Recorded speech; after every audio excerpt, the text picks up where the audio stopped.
வணக்கம் மாணவ செல்வங்களே. மனித உடலின் சூப்பர் கம்ப்யூட்டர் மூளை பற்றி அறிந்து கொள்வது மிக உற்சாகமாக இருக்கும்.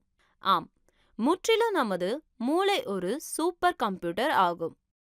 அது நிறைய தகவல்களை சேமித்து அபாரமான கற்றல், கற்பனை மற்றும் சிந்திக்கும் சக்திகளை கொண்டுள்ளது. நீங்கள் நிற்கும் போது, சாய்ந்து, வளைந்து உட்காரும்போது உங்கள் உடல்நிலை எவ்வாறு ஆதரிக்கப்படுகிறது என்பதை சொல்லுங்கள். முதுகெலும்பு அல்லது முதுகெலும்பு உடலின் தோரணைக்கு ஆதரவை வழங்குகிறது.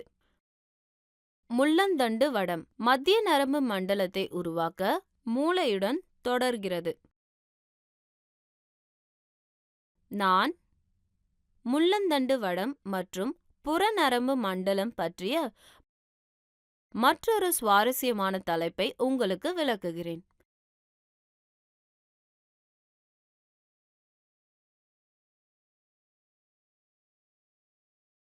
கட்டுப்பாடு மற்றும் ஒருங்கிணைப்பு பாடத்திலிருந்து 10ஆம் வகுப்பு உயிரியல். நரம்பு கட்டுப்பாட்டில் முள்ளந்தண்டு வடத்தின் பங்கு பெரும்பாலும் 11ஆம் மற்றும் 17ஆம் நூற்றாண்டுகளின் பரிசோதனையாளர்களால் ஆய்வு செய்யப்பட்டது. மூளை அகற்றப்பட்டாலும் விலங்குகள் தூண்டுதலுக்கு பதிலளிக்கும் திறனை கொண்டிருப்பதாக காட்டப்பட்டது. லியோனார்டோ டாவின்சி மற்றும்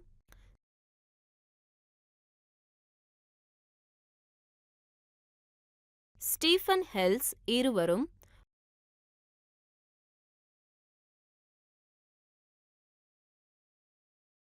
மூளை அகற்றப்பட்ட நிலையிலும் தவளைகள் உயிர் பிழைத்ததாக பதிவு செய்தனர். விலங்குகளின் தோல் கிள்ளப்பட்டாலோ அல்லது குத்தப்பட்டாலோ அவை இன்னும் தசை கணங்களை உருவாக்குகின்றன.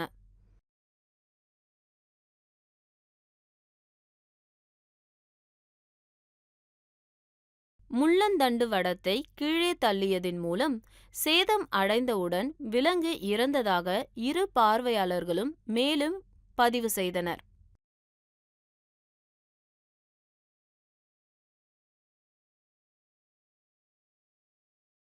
இத்தகைய சான்றுகள் முதுகு தண்டு என்பது மூளையிலிருந்து வரும் அறிவுறுத்தல்கள் ஒரு தண்டு பாதை அல்ல, ஆனால் அது ஒரு கட்டுப்பாட்டு மையமாக இருக்கலாம் என்று பரிந்துரைத்தது.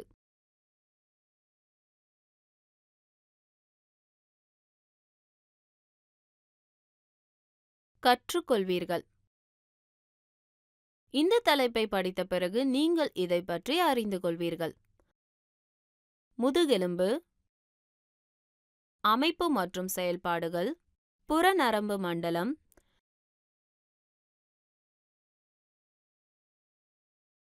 தன்னியக்க நரம்பு மண்டலம். முக்கிய வார்த்தைகள்: முள்ளந்தண்டு வடம், புறநரம்பு மண்டலம், முதுகு கொம்பு,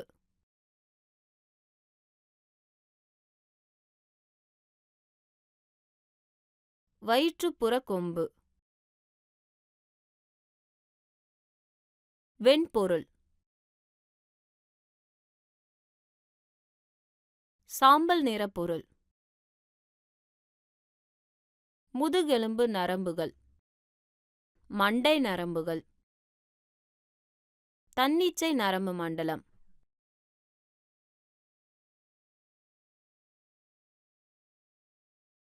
அனுதாப நரம்பு மண்டலம்,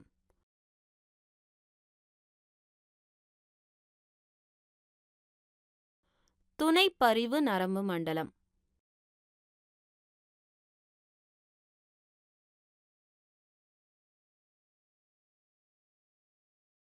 நரம்பு மண்டலத்தின் கருத்து வரைபடத்தை பார்ப்போம்.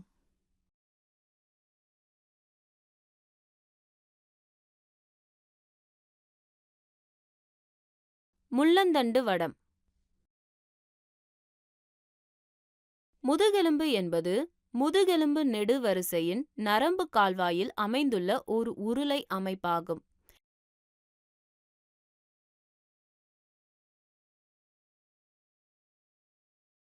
இது மூளையுறை மூடப்பட்டிருக்கும். இது முகுளம் கீழ்முனையிலிருந்து முதல் இடுப்பு முதுகெலும்பு வரை நீண்டுள்ளது.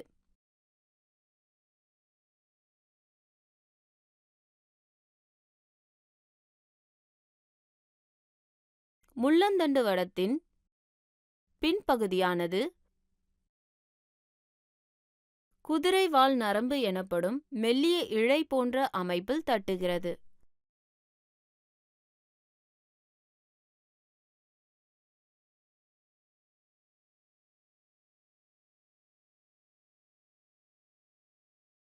மூளையைப் போலல்லாமல் வெண்பொருள் சுற்றளவு நோக்கியும் சாம்பல் நிற பொருள் முள்ளந்தண்டு வடத்தின் மைய பகுதியிலும் இருக்கும்.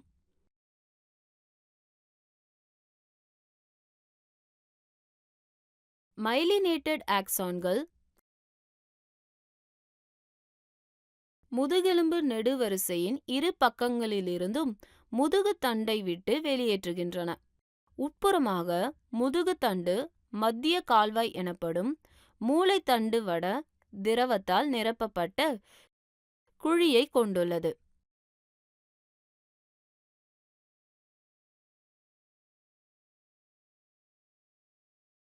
முதுகு தண்டின் சாம்பல் நிறப்பொருள் எச் வடிவமானது. எச் என்ற எழுத்தின் மேல் முனையானது பின்பக்க கொம்புகளையும் கீழ்முனை முன் கொம்புகளையும் உருவாக்குகிறது. இழைகளின் ஒரு மூட்டை பின்புற கொம்பிற்குள் சென்று ஒரு முதுகு அல்லது துணை வேரை உருவாக்குகிறது. முன்புற கொம்பிலிருந்து இழைகள் வெளியே சென்று வயிற்றுப்புற அல்லது வெளிக்கொணரும் வேரை உருவாக்குகின்றன. இந்த இரண்டு வேர்களும் இணைந்து முதுகெலும்பு நரம்புகளை உருவாக்குகின்றன.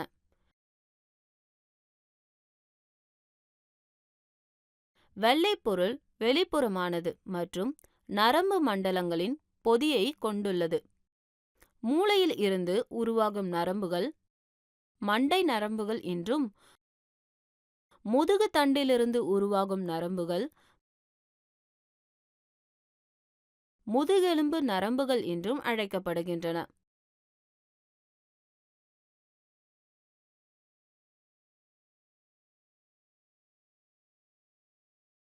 மண்டை நரம்புகள் 12 ஜோடிகளையும் முதுகெலும்பு நரம்புகள் 31 ஜோடிகளையும் கொண்டவை. இதயம், நுரையீரல், வயிறு, சிறுநீர்ப்பை மற்றும் பாலின சுரப்பிகள் போன்ற உட்பகுதிகளில் உள்ள பல உறுப்புகளை அடைய முதுகெலும்பு நரம்புகள் பிரிக்கின்றன.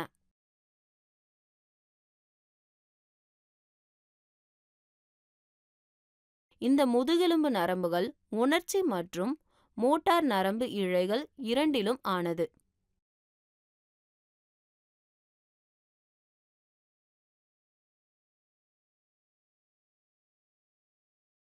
முதுகெலும்பு மூட்டுகள் மற்றும் உறுப்புகளின் இயக்கங்களின் ஒருங்கிணைப்புடன் தொடர்புடையது மற்றும் இது அனிச்சை செயல்களின் மையமாகும். மூளைத்தண்டுவட திரவம். மூளைத்தண்டுவட திரவம் CSF எனப்படும் சிறப்பு திரவ சூழலில் மூளை இடைநிறுத்தப்பட்டுள்ளது.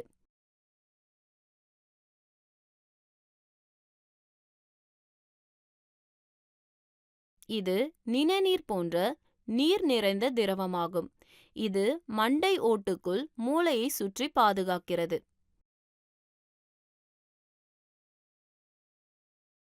இது முள்ளந்தண்டு வடத்தின் மத்திய கால்வாயையும் நிரப்புகிறது.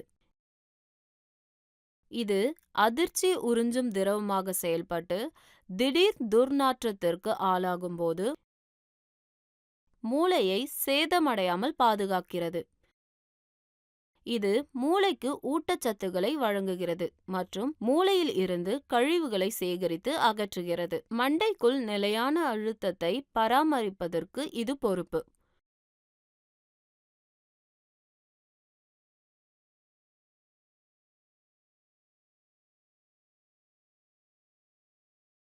முள்ளந்தண்டு வடத்துடன் இணைக்கப்பட்ட நரம்புகள் 2 வகைகளான இணைப்புகள் அல்லது வேர்களை கொண்டுள்ளன.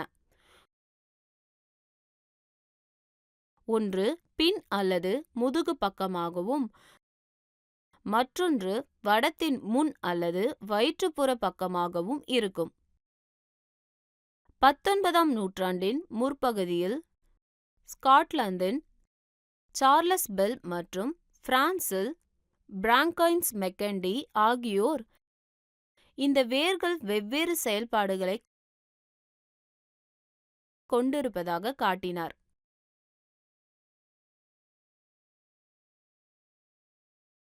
ஒரு சோதனை விலங்கின் முதுகெலும்பு வேர்கள் வெட்டப்பட்டால் விலங்கு வெளிப்படையான எதிர்வினையை ஏற்படுத்தாது.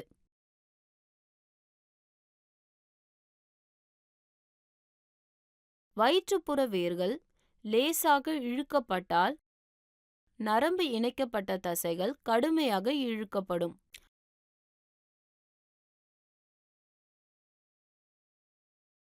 1822ஆம் ஆண்டில் முதுகுத்தண்டு வேர் உள்நோக்கி உணர்வின் செய்திகளை எடுத்து செல்லும் என்று அவர்கள் பரிந்துரைத்தனர். அதே நேரத்தில் வயிற்றுப்புற பாதை தசை சுருக்கத்திற்கான அறிவுறுத்தலை வெளியே கொண்டு சென்றது. ஒரு அனிச்சை செயல் என்பது சுயநினைவு இல்லாமல் தானாகவே நிகழும் எந்த ஒரு எதிர்வினையும் மற்றும் 2 வகையான அனிச்சைகளும் உள்ளன.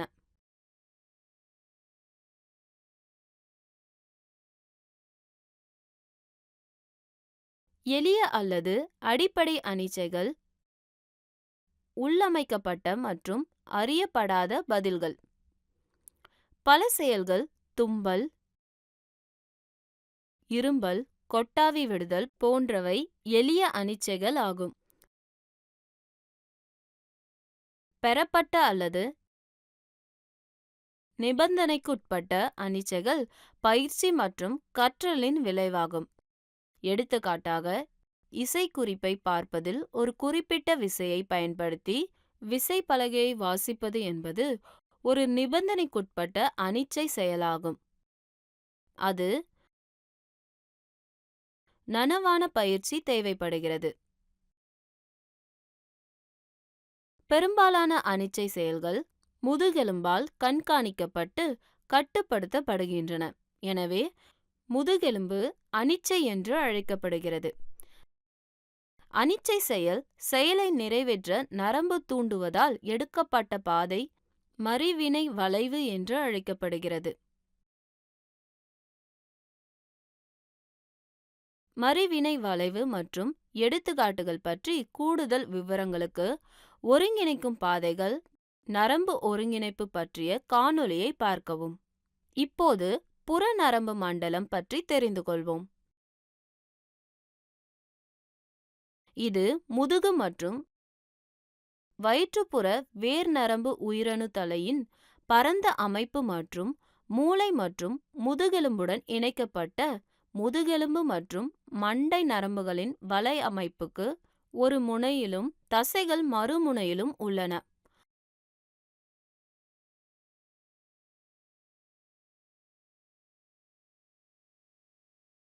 புற நரம்பு மண்டலம் ஆனது நமது உள் உறுப்புகள், இரத்த நாளங்கள் மற்றும் மென்மையான மற்றும் இதய தசைகள் போன்ற பகுதிகளின் பல செயல்பாடுகளை விருப்பமின்றி கட்டுப்படுத்த முடியும்.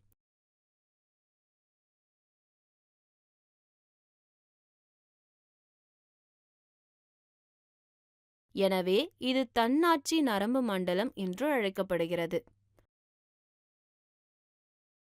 இது தோலின் சில பகுதிகளின் தசைகள் மற்றும் எலும்பு தசையின் தன்னார்வ கட்டுப்பாட்டை கொண்டுள்ளது.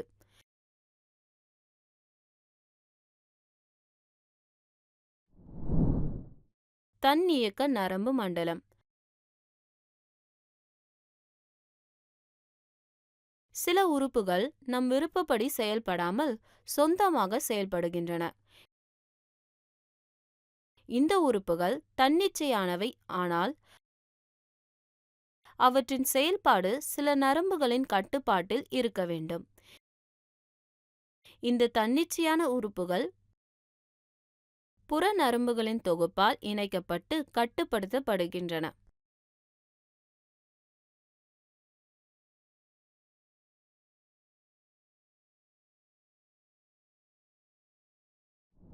முதுகெலும்பு நெடுவரிசைக்கு அருகிலுள்ள கேங்லியா நரம்புகளால் முதுகெலும்புடன் இணைக்கப்பட்டுள்ளது. முதுகெலும்பு நெடுவரிசையின் இருபுறமும் உள்ள கேங்லியாவின் சங்கிலி மற்றும் அதனுடன் தொடர்புடைய நரம்புகளால் அனுதாப அமைப்பு உருவாகுகிறது. மூளையின் கேங்லியா மற்றும் முள்ளந்தண்டு வடத்தின் பின்பகுதியில் இருந்து எழும் நரம்புகளால் துணைப்பிரிவு அமைப்பு உருவாகுகிறது. அனுதாபம் மற்றும் துணைப்பிரிவு நரம்பு மண்டலங்கள் உடலின் உள்ள பாகங்கள் அல்லது உறுப்புகளின் எதிர் செயல்களை கட்டுப்படுத்துகின்றன. உதாரணமாக, கண்ணின் கண்மணியின் குறைப்பு மற்றும் விரிவாக்கம் போன்ற சில தன்னிச்சையான செயல்கள். ஒரு இருண்ட அறையில் மாணவர்களின் விட்டம் அதிகரிப்பதால் கண்களுக்கு அதிக வெளிச்சத்தை அனுமதிக்கிறது. நாம் இருண்ட அறையில் இருந்து பகல் வெளிச்சத்தில் வெளியே வரும்போது கண்களுக்குள் வெளிச்சம் குறைய அனுமதிக்கும் மாணவர்களின் விட்டம் குறைகிறது.